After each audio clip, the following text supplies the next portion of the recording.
Classificação indicativa.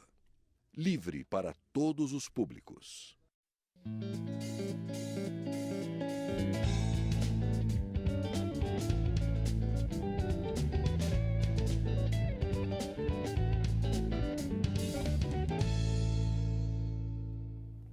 Olá!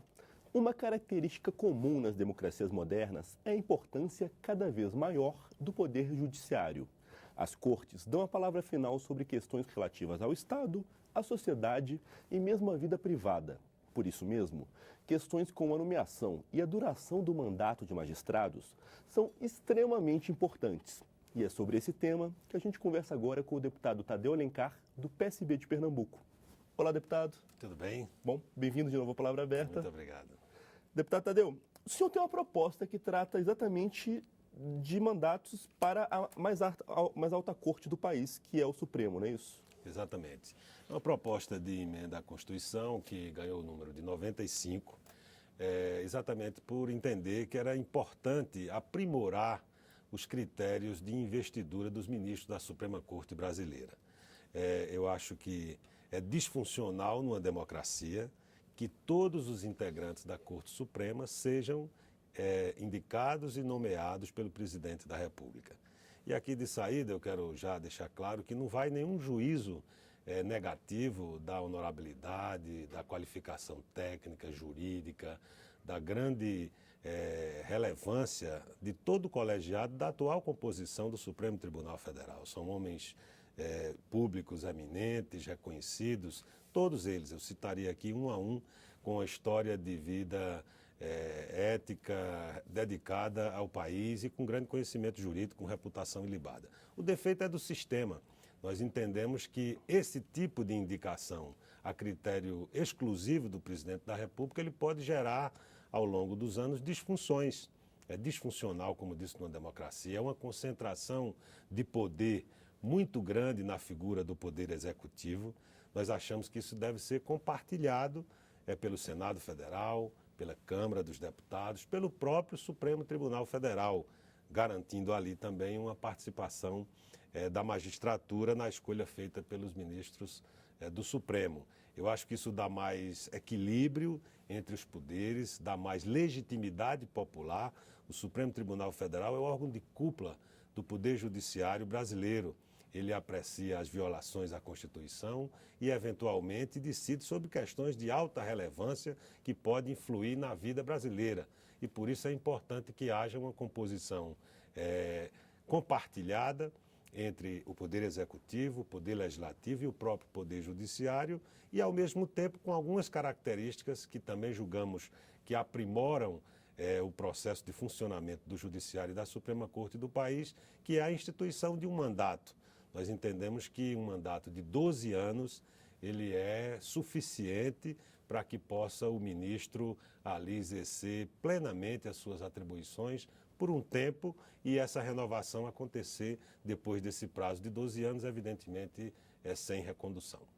Inclusive, né, deputado, a gente teve recentemente, não no Brasil, nos Estados Unidos, a morte de um ministro da Suprema Corte de lá e que está gerando um quiprocó exatamente por essa questão de, assim como lá, talvez imitando, é uma exclusividade do presidente, essa faculdade de nomear. Isso seria evitado se essa tarefa fosse dividida, como o senhor acabou de falar, né? Eu acho que lá nos Estados Unidos tem um modelo de vitaliciedade e não tem nem a aposentadoria compulsória. Se o próprio ministro ele faz um autojuízo da sua condição de continuar julgando, exercendo a magistratura. E o faz, às vezes, até, como já vimos recentemente, mais de 90 anos, o ministro da Corte Suprema.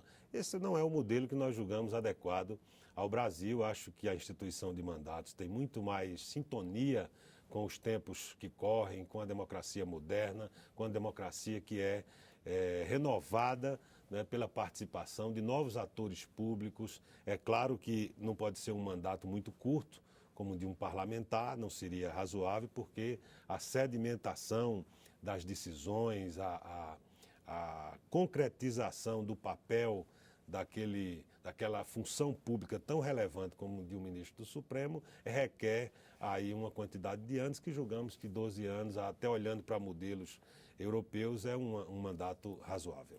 E não tem recondução ao final, né? 12 anos, ele deixa o cargo e existe uma nova escolha para aquela vaga, né? Exatamente. Nós vivemos, inclusive, uma curiosidade que na escolha do ministro Fachin, nós passamos um tempo muito longo sem que o Supremo tivesse a sua composição completa. Isso é um grande mal para o país, que fica aguardando a composição plena do Supremo para decidir as questões.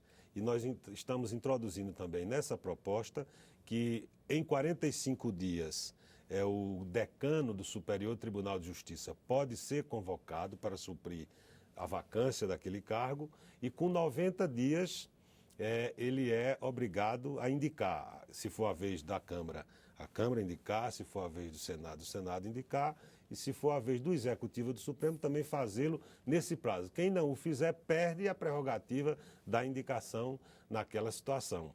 E permite também que o decano do STJ continue até que sobrevenha a nova nomeação para evitar exatamente um funcionamento incompleto do plenário do Supremo. E como seria, pela sua proposta, deputado, a divisão dos assentos do Supremo, das 11 cadeiras que hoje são todas indicadas pelo presidente da República? 5 indicações ficariam a cargo do presidente da República, então de 11 ele cai para 5, até para permitir que uma maioria exatamente prevaleça sobre a indicação do Poder Executivo. 2 pela Câmara dos Deputados, 2 pelo Senado Federal e 2 pelo próprio Supremo, e aí sublinhando a ideia de que essas indicações do Supremo são escolhidas entre os membros da própria magistratura, para garantir que a gente tenha sempre na composição da Suprema Corte elementos que venham do juiz de carreira, da magistratura de carreira. Eu acho que esse é um elemento que hoje não existe e que é fundamental também para garantir e prestigiar a magistratura de carreira. Tem uma alteração também que se faz, que hoje a aprovação se dá pelo Senado Federal por maioria absoluta.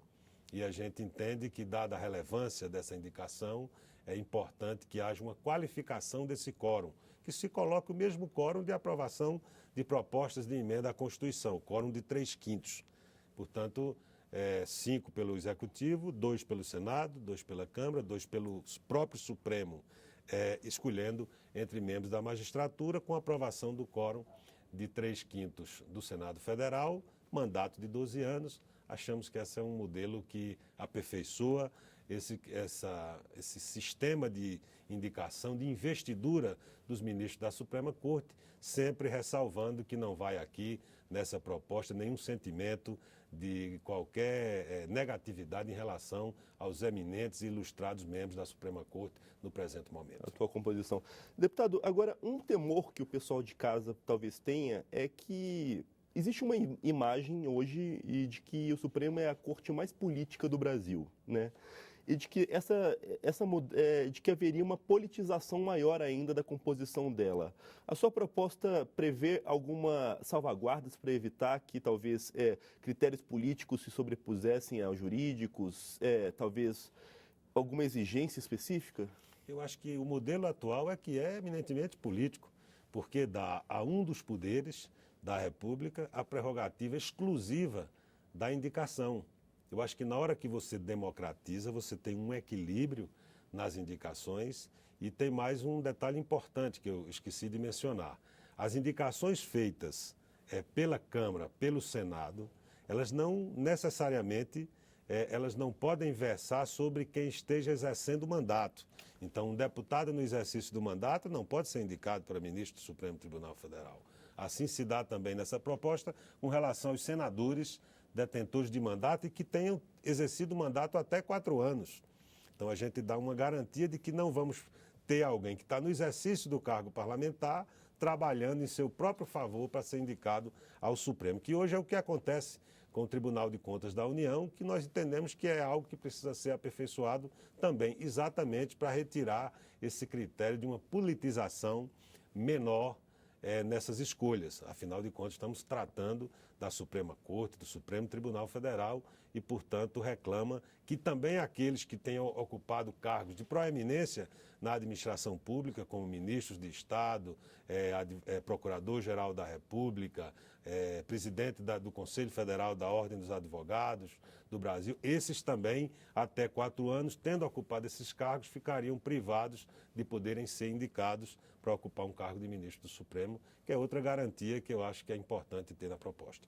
Então, e de certo modo, haveria bem mais salvaguardas do que existem hoje, né? Não tenho dúvida de que isso foi pensado. Inclusive, é importante dizer que há uma comissão especial funcionando, a qual a nossa proposta que veio depois se juntou. Ela está apensa à PEC principal, tem de vários outros parlamentares, inclusive uma proposta do atual governador Flávio Dino, que na época era deputado federal, tem do deputado Cunha Lima, de vários outros deputados. São várias propostas, mas a gente procurou, estudando essas propostas, estudando modelos no direito comparado, colocar na nossa proposta, que é a PEC 95, aquilo que entendemos que reunia as melhores ideias a respeito do assunto. Lembrando, pessoal de casa, que a PEC 95 de 2015. De 2015. Se alguém quiser procurar no site da Câmara. Deputado Tadeu Alencar, nosso tempo acabou já, infelizmente, né? Palavra Aberta é um programa curtinho. Obrigado, deputado, mais uma vez pela sua presença e volte sempre, por favor. Muito obrigado pela oportunidade, foi um prazer. Prazer é nosso, deputado. Eu sou Juliano Pires e este é o Palavra Aberta. Você pode conferir esta e outras edições do programa no site câmara.leg.br/palavra aberta. A gente fica por aqui. Até mais.